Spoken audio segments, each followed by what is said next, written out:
বুড়িমা, আজকে থেকে তোমাকে আর ওই পুরনো ভাঙা ঘরে একলা থাকতে হবে না।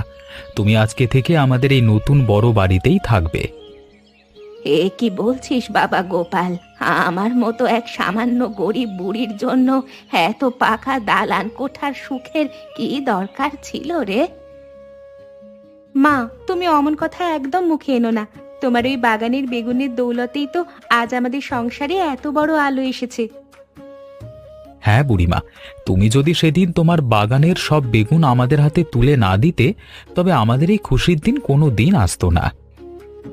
আর বুড়িমার সেই বেগুন আর মুড়ি মাখার বদৌলতেই তো আজকে আমি তোমাদের এই আপন পরিবারের সাথে একত্রিত হতে পারলাম।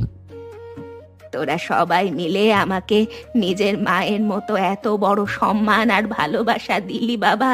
আমার এই গরিবের জীবন যে ধন্য হয়ে গেল রে। মা, চলো, আর এই খোলা উঠোনে দাঁড়িয়ে কথা বাড়িয়ে লাভ নেই। ঘরের ভেতরের নতুন বিছানা তোমার জন্য সুন্দর করে সাজিয়ে রেখেছি।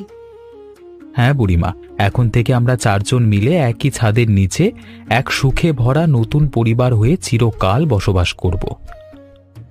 আমাদের এই সুন্দর একতা আর সততার বন্ধন যেন এ সংসারে সারা জীবন এমন অটুট আর পরম শান্তিতে টিকে থাকে।